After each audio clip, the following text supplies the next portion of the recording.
Shout out Sniper T on the beat.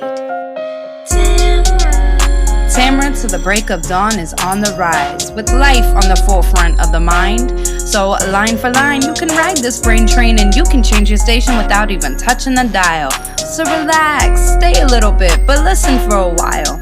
And whether you're bumping this in the whip or in a business fit, it's a meeting you won't want to miss. A meeting for a meal to feed the soul with words for the mind. So sit back, enjoy the ride. Time to take off, it's time to fly. Cause Tamara till the break of dawn is on the rise.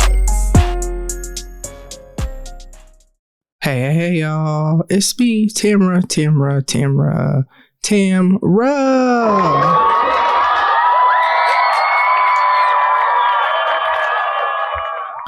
Yes. Thank you so much for tuning in and welcome to the show.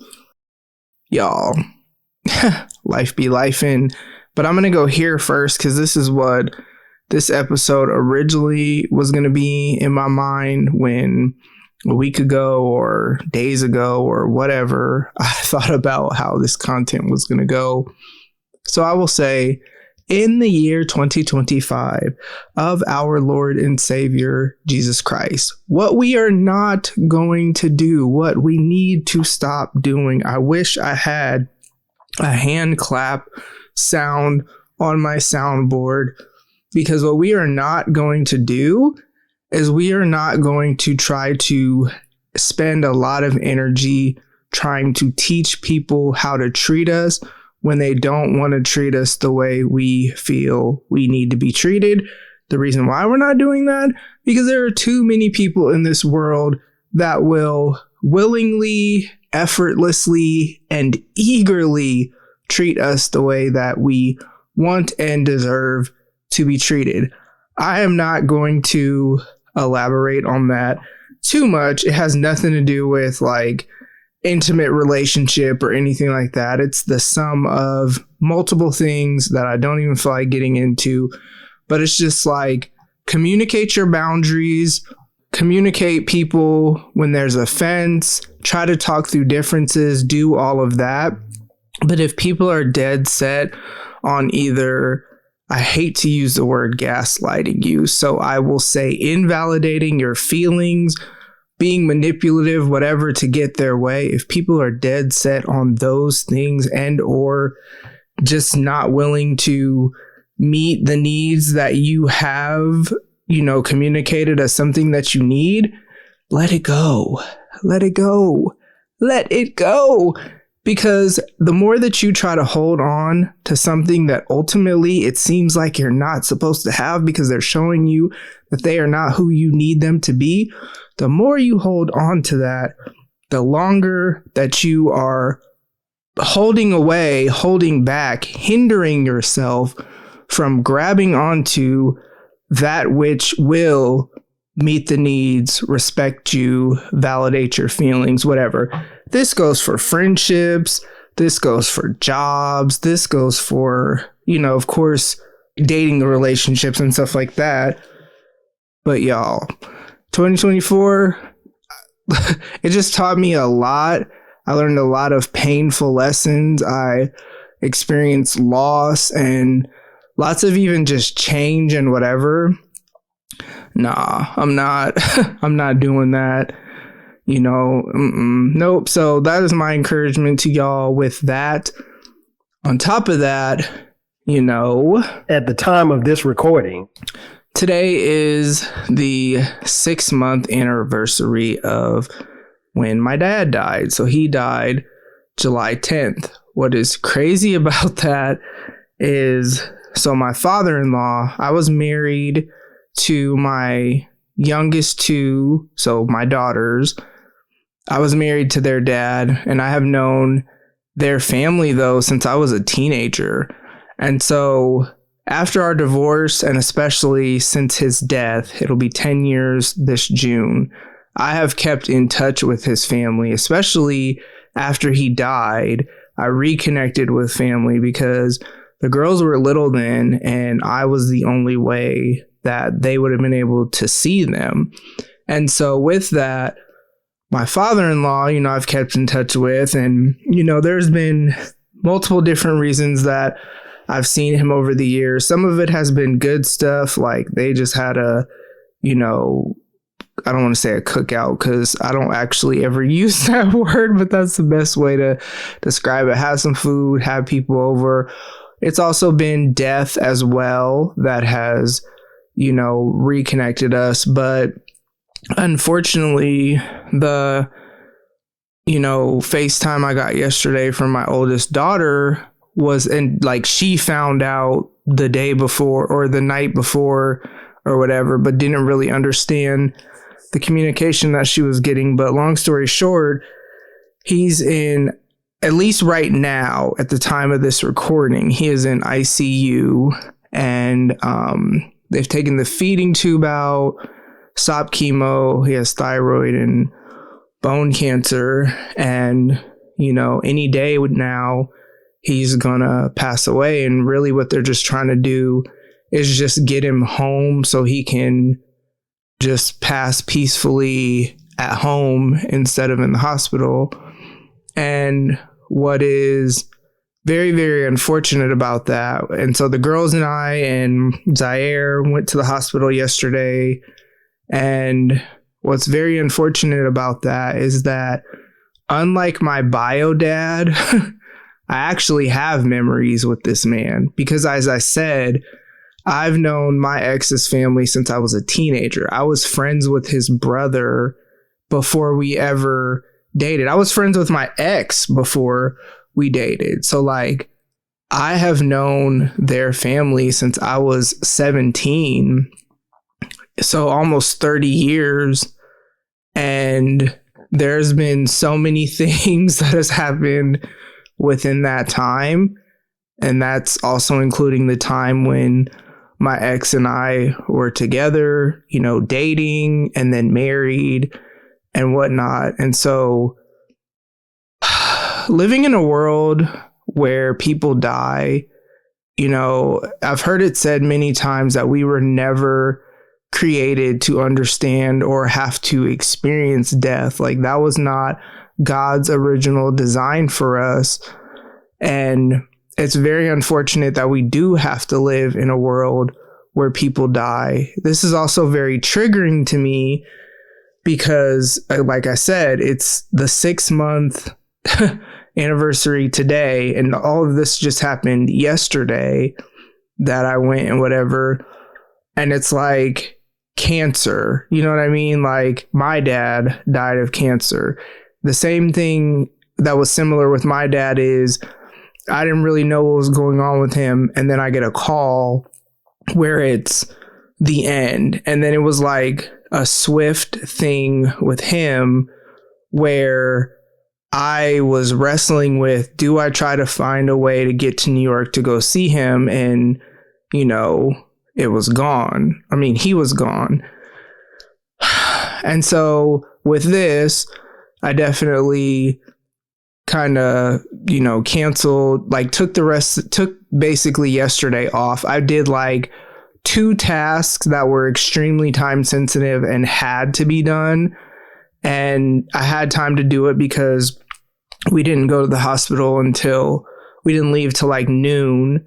But like after that, I just took the rest of the day off, and man, it is, it's just crazy, man. It's just crazy. And, you know, this definitely makes me think about my dad, which, you know, it's not like I just don't think about that. You know what I mean? It's just such a weird thing because we didn't have a relationship. And so, you know, I think about, man, what if I would have tried harder? Or like, what if I would have just went to go visit my cousins or whatever and just showed up out there and just, you know, seen what happened if I tried to go see him? I have those thoughts often. Like, that's my only regret for someone who didn't try, didn't, you know, made not even the bare minimum effort, made no effort, you know. But regardless of whatever, I still have those regrets. And that's why the reason I don't hold grudges and I don't hold offense and whatever is not for the other person. For one, forgiveness is for me because it frees me from the chains that tie me to that person based on what they did or said or what I think they, think or whatever. It frees me from all that. But then also it frees me from regret because I don't have any regrets of like, oh man, I was unkind to him or I was whatever, because I was not that when he and I talked, but I didn't really like, there was a point in my adulthood when I really tried and really like almost chased after him. And then when I saw it was just kind of in vain, I stopped. You know what I mean? And when he got cancer the first time and was, talking to me a lot and all that because he was scared, I don't regret doing that.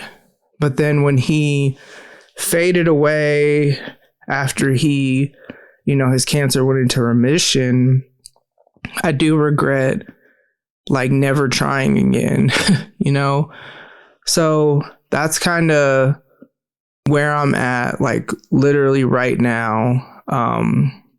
As I understand it now, my father-in-law will be going home today. They had to sort some things out with like hospital bed and all that. And it's literally just going home to pass away. There's short of a miracle, because, God is a miracle worker. I know that. But short of that, yeah. So it's tough too, because it's like with the girls, their uncle passed away, which was their dad's brother. He passed away like 2 years ago, might be 3, but I'm pretty sure. I think it was actually going on 3 years ago.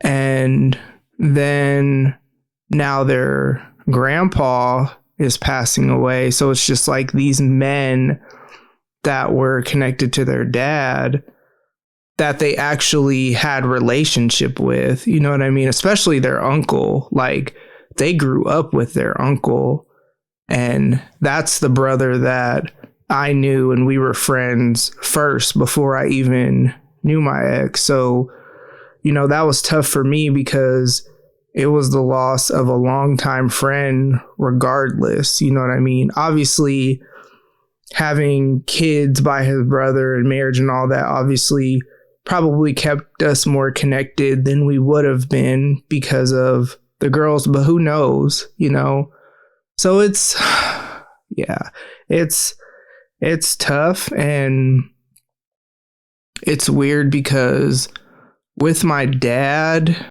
it's like I didn't understand why I felt the way that I felt because we didn't have a relationship. It didn't make sense to me. But, with him, I'm confident and really believe that like we are connected, not just by DNA to our parents and our kids, but like spiritually even. So like, I believe that I just know that a piece of me died, when he died, because if it wasn't for him, I wouldn't be here at the end of the day, regardless of what he did in my life while he was alive. He created me, you know what I mean?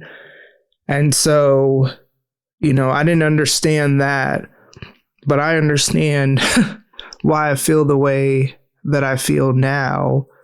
I understand like why, I'm thinking of like different memories and different, because there's so many of them over the years, and so many of them again were before me and my ex ever got together, because I was friends with his brother first, and his brother would take me around that side of the family.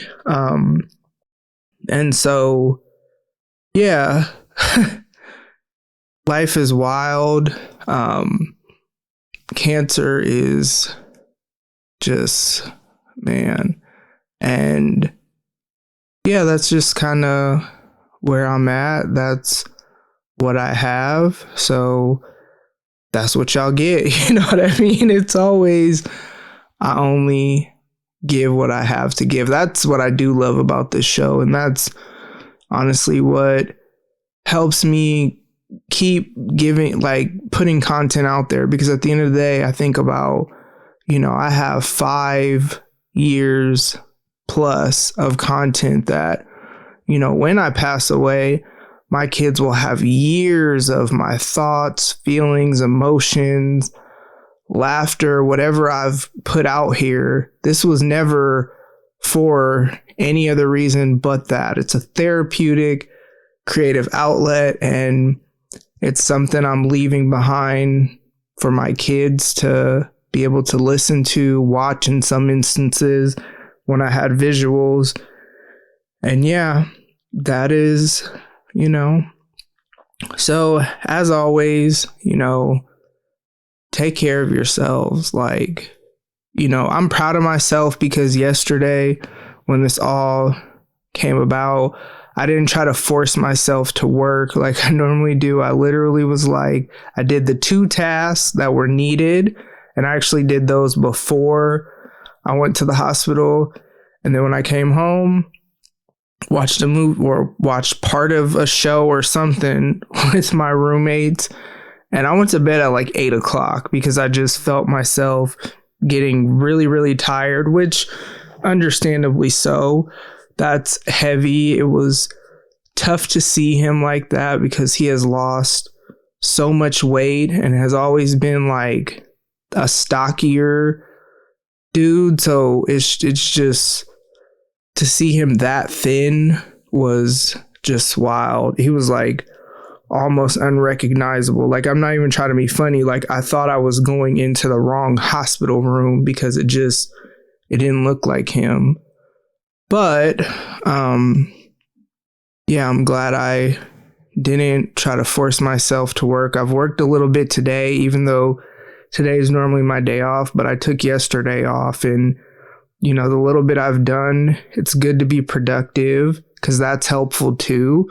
And that's what you do when you grieve, because I'm already, grieving doesn't start when the person dies. Grieving starts when you know that that's what's coming, because it's like, but we're all going to die. That's the thing.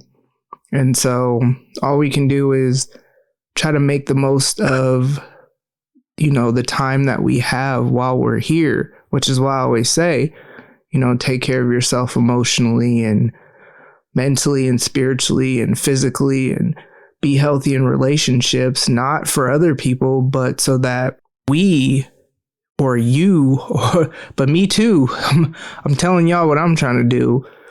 So it's so we each can personally thrive in life and not just be out here existing, because that's the one thing that I do love is, despite the trials, despite whatever, I have the most amazing support system ever. None of them are my family, you know what I mean? And this is like, I don't say that with any shade to my family, because my family is a great support system too, but I don't interact with my family every day. I interact with the people that I work and live with every day. And, I am very blessed to be surrounded by such a loving, supportive community of people.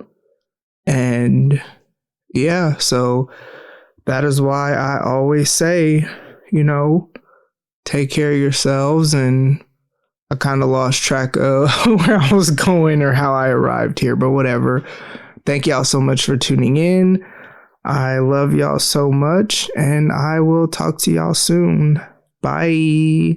Ladies and gents, this concludes transmission. Tune in next time for a whole new edition. Another adventure and mission to share, be heard, and clarify the vision of this whole new world for Tim.